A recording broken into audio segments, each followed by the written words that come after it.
안녕하세요. 뽀송 책방 열었습니다. 네, 오늘은 매일 의존하며 살아갑니다 라는 책을 가져왔습니다. 이 책은 트위터에서 또 추천을 받았었고요. 그 다음에 목차랑 몇 가지 질문들이 굉장히 또 인상적이었습니다. 질문들 한번 알려드려 볼까요? 책 날개에 있는 내용들인데요. 지루할 틈이 없는 게 과연 좋은 일일까? 가치를 생산하지 못한다고 쓸데없는 일일까? 아무리 힘들어도 도망치면 안 되는 걸까? 라는 질문들이 들어 있습니다. 그래서 이거를 편안한 일상을 위협하는 우리 안의 질문들로 묶여져 있는데요. 저도 평일에는 열심히 일을 한다고 하고, 근데 주말에는 그냥 다 축 처져가지고 자고 또 잡니다. 근데 그러면서 불안해 본 적 있으세요? 네, 저는 그때 이 책이 눈에 들어와 버렸습니다.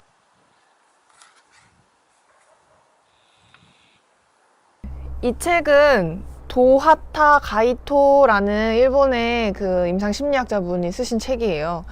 이분이 83년생이라고 소개를 해주셨는데요. 그래서 굉장히 또 동년배 같고 친근한 느낌이 들게끔 만들어준 책이에요. 그리고 트위터도 하신다고 중간에 알려주셨거든요. 그리고 또 이 책을 번역하신 번역가님도 일상적인 말투로 많이 번역을 해주셔가지고 편안하게 읽을 수 있었던 책입니다. 근데 또 그 편안함이 소설 같기도 하고 에세이 같기도 하고 뭔가 딱딱한 전문서적 느낌이 아니어서 더 읽기가 좋았던 것 같아요. 장면들이 계속 머릿속에서 재생이 되고 떠오르기 때문에 뒷이야기가 너무 궁금해서 놓을 수가 없는 심리학 책이었던 것 같습니다. 책의 내용을 한마디로 한다면 이 뒷표지에 나와 있는데요. 이상한 돌봄 시설에서 일하게 된 임상심리학자. 첫 번째 임무는 그냥 앉아있기. 이렇게 아무것도 안 해도 괜찮을까? 라는 질문입니다. 프롤로그부터 심상치가 않은데요. 프롤로그 같으면은 이 책은 뭐 어떻게 쓰여졌고, 뭐 독자들한테 이 책을 읽어주셔서 감사하고, 이 책에 도움 주신 분들이 누가 계신다라고 시작하는 게 좀 일반적이었던 것 같거든요. 근데 이 책은 소설의 도입부 같이 뭔가 긴장감과 두근두근 하는 장면들로 시작해요. 장소 자체가 흡연실에서 시작하거든요. 프롤로그부터 여러분이 빠져드실 수 있을 거라고 생각이 됩니다. 그래서 이제 챕터를 좀 소개해 드릴게요. 챕터는 이렇게 총 9장으로 이루어져 있어요. 근데 저는 그 중에서 여러분한테 1장, 2장, 4장, 7장의 내용들을 간략하게 소개를 해드리도록 하겠습니다. 1장은 돌봄과 치료에 대한 부분이에요. 이상적인 치료에 대한 저자의 생각이 있었는데요. 제가 한번 읽어드려 볼게요. 사실 치료는 심리사의 일 전체에서 비중이 아주 적다. 카운슬러를 지망하는 젊은이들은 이 점에 가장 놀라는데 심리사의 일은 대부분 치료가 아니라 케어다 라는 부분이 있었어요. 저도 한때 심리상담사, 임상심리사를 지망하고 이렇게 원했던 사람으로서 어떻게 하면 이 사람들을 뿅 하고 치료해 줄 수 있을까에 대한 그 환상이 많았던 것 같아요. 근데 이 책을 읽으면서 내가 정말 치료를 본격적으로 시작했다면 큰 일이 일어날 수도 있었겠구나 하는 생각이 들었고요. 그 다음에 2장에서 바로 있다와 하다에 대한 이야기를 합니다. 피해망상이 싹튼 준코 씨에 대한 이야기가 나오는데요.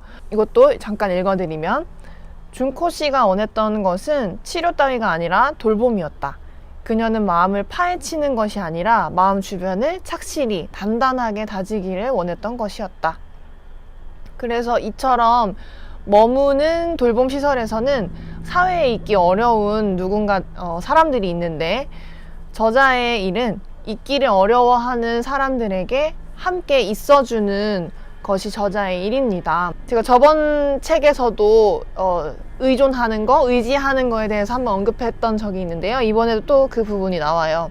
누군가에게 혹은 무언가에 온전히 기댈 때랑 의존할 때는 진정한 자신으로 있을 수 있고요. 그럴 수 없어지면 가짜 자기를 만들어낸대요. 그래서 있기가 괴로워지면 하기를 시작하는데요. 이런 예가 여러분들도 있을 수가 있을 것 같은데요. 처음 만난 자리나 뭐 직장에서나 어딜 갔을 때 우리가 그냥 이렇게 모르는 사람들하고 이렇게 쭈뼛쭈뼛 하니까 제가 좀 뭐라도 좀 도와드릴까요? 제가 좀 이걸 좀 치워볼까요? 이거 좀 어떻게 좀 할까요? 뭐 이렇게 뭔가를 자꾸 하게끔 만들었던 경험이 있었을 것 같아요. 그런 이야기들을 다시 한번 여기서 만날 수 있었는데요.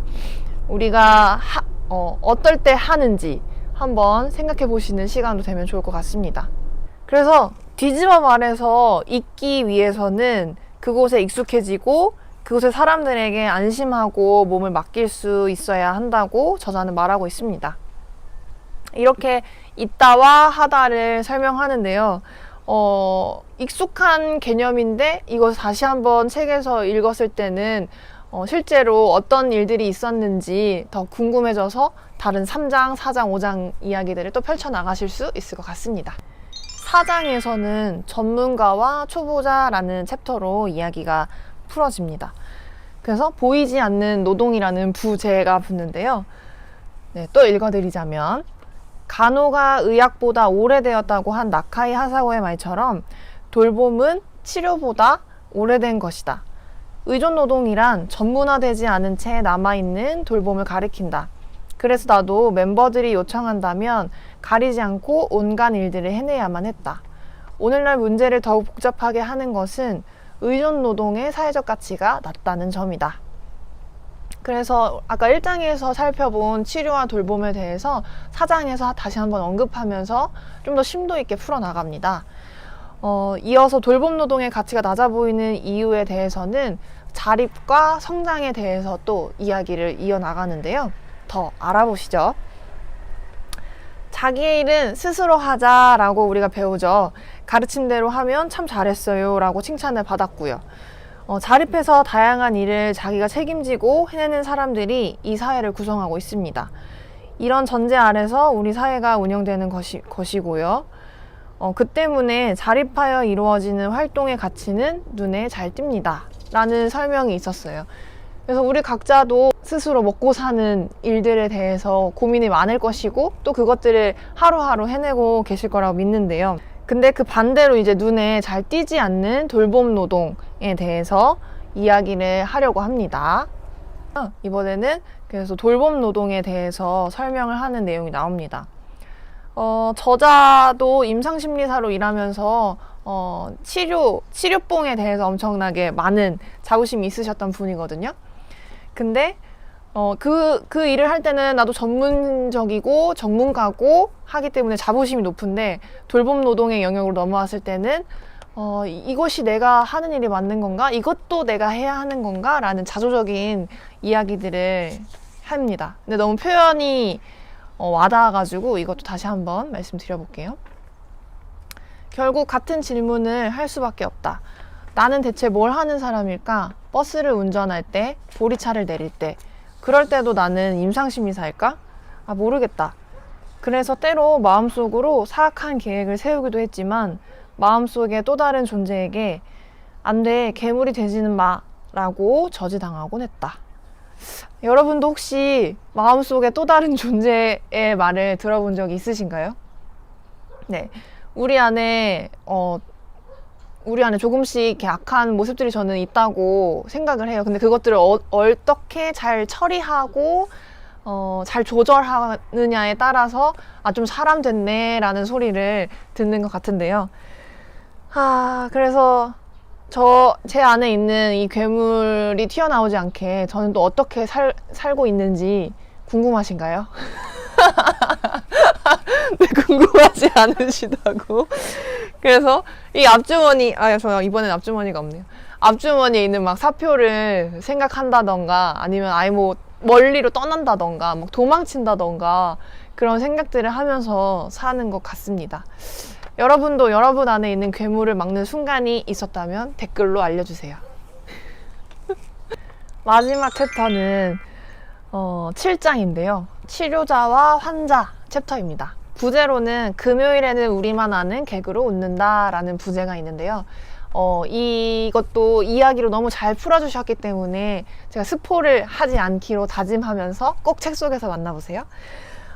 그 중간에 방송에 출연한 아이돌이 곧잘 이렇게 말하지 않는가? 저도 힘든 일을 겪었는데요. 저처럼 힘겨워하는 사람들에게 용기를 주고 싶어요. 그들은 상처 입은 치유자 아이돌인 것이다 라고 저자님이 이 금요일에는 우리만 아는 개그로 웃는다 편에서 이야기를 또 해주고 계십니다. 이제 또 정리를 해볼 시간이 다가왔습니다. 저는 이 책을 읽으면서 돌봄과 치료계 노동에 특별히 더 종사하시는 분들이 많이 생각이 났어요. 주변에도 계시고 간호사 선생님들이라든지 요양보호사 선생님이라든지 그다음에 직접 이 병동에서 일하시는 분들이 많이 생각이 나는데요. 그분들은 이미 여기 나왔던 일들을 하고 계시겠지만 다른 오키나와라는 현장에서 일했던 이야기들을 읽어보시면 또 다를 것 같아요. 워크숍 자료로 아니면 참고 자료로 같이 이 책을 읽고 동료들하고 이야기를 나누신다면 또 어떨까라는 생각을 해봤고요. 이 저자분도 맨날 논문 쓰시고 학술적인 글들만 쓰다가 본인의 이야기들을 이렇게 직접 책으로 녹여낼 거라고는 생각하지 못했다고 했는데요. 직접 본인이 겪었고 느꼈고 생각했던 것이 돌고 돌아서 이 책으로 나왔던 것 같아요. 오늘은 몸과 마음에 대해서 이야기를 또 나누는 시간이었는데요. 어린아이들한테 물어볼 때 마음이 어디에 있나요? 라고 물어봤을 때 뭐 가슴을 가리키는 사람도 있고 뭐 정말 발을 가리키는 사람도 있고 머리를 가리키는 사람도 있고 뭐 다양한 마음에 대해서 어린 친구들은 또 이야기를 하는 걸 알고 있었거든요. 여러분들도 혹시 마음이 어디에 있는지 한번 살펴봤으면 좋겠고요. 몸과 마음에 대해서 잘 알아볼 수 있었던 책이었던 것 같습니다. 그리고 우리의 커뮤니티 안에서도 우리가 어떻게 있기를 하고 있는지 한 번쯤 떠올려 보시면 좋을 것 같네요. 네, 오늘의 뽀송 책방 여기서 마무리하겠습니다.